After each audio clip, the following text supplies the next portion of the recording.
Ficou pendente de manifestação ainda final. Legitimidade dos amicus curiae para opor embargos em ação com repercussão geral.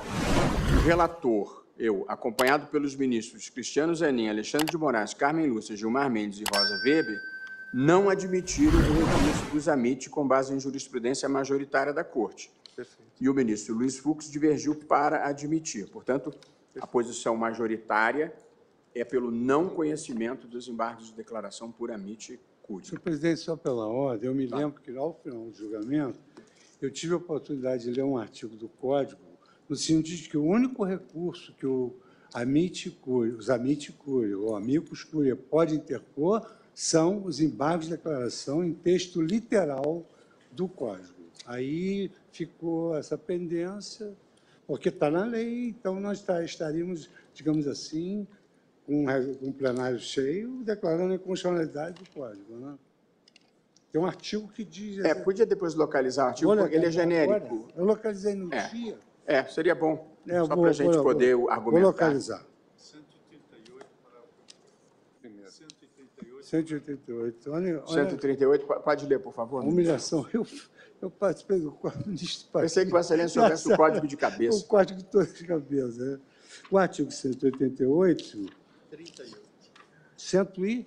138, ele dispõe da seguinte forma.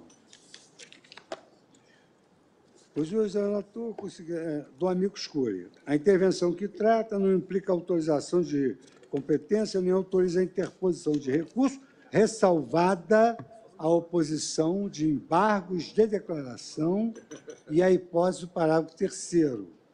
Parágrafo 3º, o amicus curiae pode recorrer da decisão que julgar um incidente de resolução de demandas repetitivas. Isso é outra coisa. A ressalvada a oposição de embargo de declaração está no artigo 138, parágrafo 1º, como bem lembrou o ministro Fachin.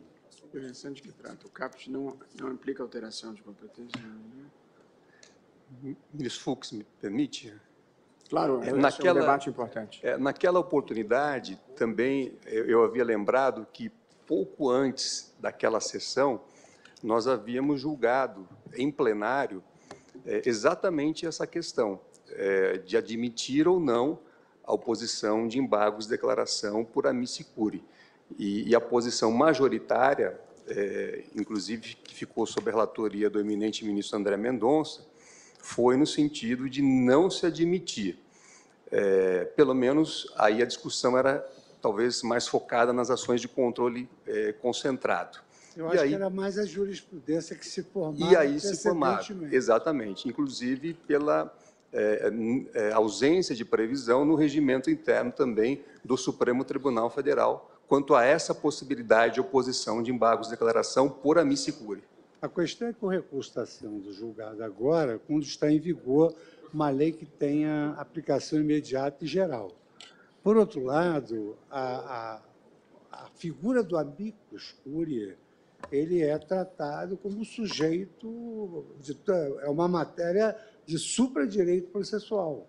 Então, é uma questão de uma interpretação nossa de saber se esse artigo é inconstitucional ou não. Ou então uma interpretação. Eu tenho a impressão, presidente, desculpe-me, que nós assentamos, quando se discutiu isto, que discutiríamos em outro momento a revisão, porque aqui nós estamos falando de regras específicas do processo constitucional. Né? É disso que se cuida. E, portanto, nós deixamos para, em outro momento, aplicar o Código Fux, se fosse o caso, como cláusula subsidiária. Acho que foi esse o entendimento. Se há um recurso próprio a isso... Para esse caso específico, não fará grande diferença, mas, evidentemente, é bom pacificarmos o entendimento. Há precedente, senhor presidente. O ministro Gilmar, salvo engano, tem uma posição que defende esse poder de recorribilidade do amigo da corte, e houve pelo menos um caso onde eu acabei ficando redator, o ministro Gilmar vencido nessa tese, onde nós não conhecemos, mas fizemos a modulação de ofício. Então, só para pontuar que realmente é um aspecto processual relevante que o Supremo ainda não trouxe uma jurisprudência mais segura a respeito do tema. Embora nesse precedente que Vossa Excelência ficou como relator, tivesse havido efetivamente a discussão sobre exatamente esse ponto. E prevaleceu o entendimento. Prevaleceu, inclusive, eu só estou apimentando aqui a questão. Que a Lei 9868 não fala. Mas nós tínhamos o entendimento de que esse é um processo, que os processos, tanto por ação direta quanto controle incidental, teriam um rito específico e por essa razão, eu penso que nós havíamos excluído os embargos de declaração. É verdade que o CPC é textual, mas ele é genérico, né? A gente pode ter uma regra específica para a tramitação no Supremo. É porque, na verdade, ministro Fachin, já vou ouvir, nós ampliamos muito o espectro do acesso de amici curiae ao Supremo, no que acho que fizemos bem, porque aumenta a participação da sociedade nos nossos processos. Porém, pode trazer embaraços de agilização, muitos, às vezes, têm dezenas de amici curiae em cada processo. Isso pode trazer algum embaraço na agilização da tramitação. Pois não, ministro Fachin? Presidente, apenas para contribuir, e obviamente todos estamos ansiosos para ouvir o voto vista do eminente ministro Dias Toffoli, parece-me que até o momento há um conjunto expressivo de precedentes distinguindo, na linha da intervenção do ministro Gilmar, as ações de controle concentrado com um recurso extraordinário como esse. Em matéria de recurso extraordinário, há um deles, da minha relatoria, 760931, e também 1.014.286, admitindo a legitimidade do amicus curiae interpor embargos de declaração na linha da letra expressa do Código de Processo Civil. Em termos de controle abstrato, a precedente da LAV de Vossa Excelência, ministro Barroso, nos embargos de declaração da ADI 4389, não admitindo, portanto, pela impossibilidade. Eu também tenho precedente em sede de controle abstrato nessa direção. Só para efeito desse registro. E aqui estamos, ministro Zanin, diante de um recurso extraordinário. Que é regulado pelo Código de Acompanhei a Processo posição Civil. do cabimento, mas isso ainda está... E tem muitos acordos, muitas decisões nesse sentido, desse cabimento. A nossa jurisprudência tem sido essa, talvez possa ter pontualmente alguma divergência.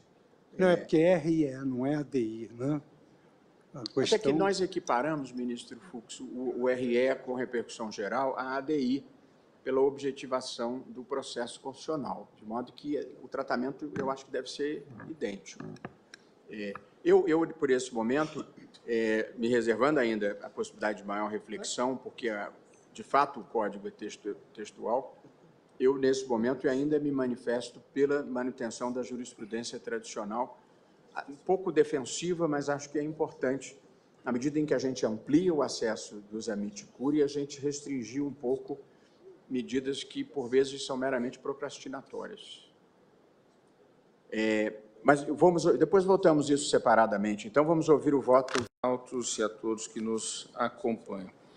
Senhor presidente, preliminarmente, só falando em tese, em relação a esse debate que surgiu ocasionalmente a respeito dos embargos de declaração por amici curiae, eu adianto e lerei o voto que eu vou acompanhar o posicionamento do ministro Luiz Fux, do ministro Edson Fachin.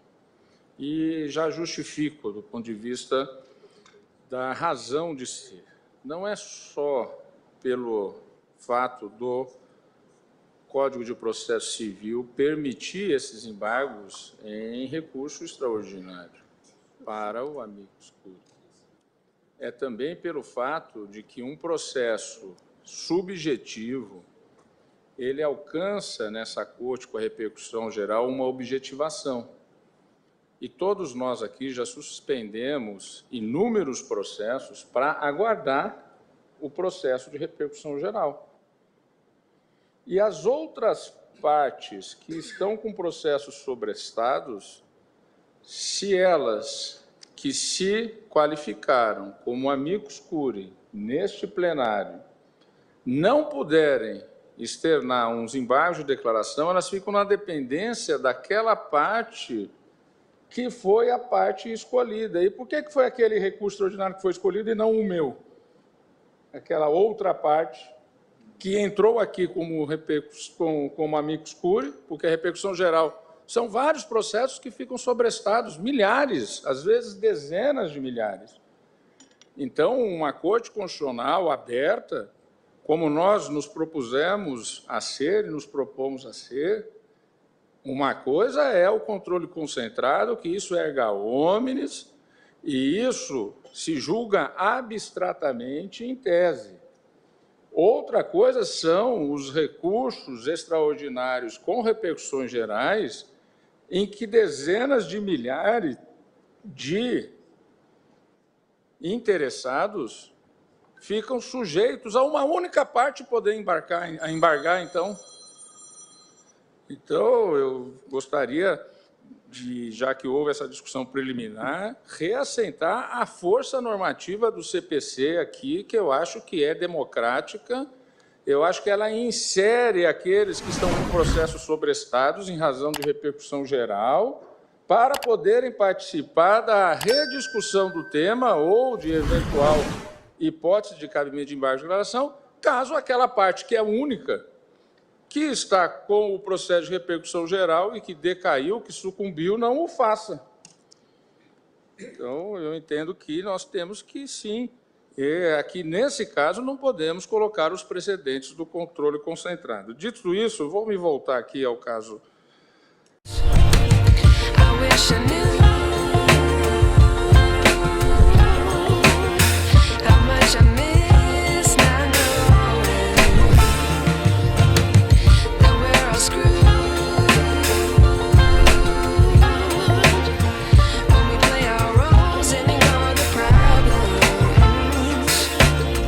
I wish I knew.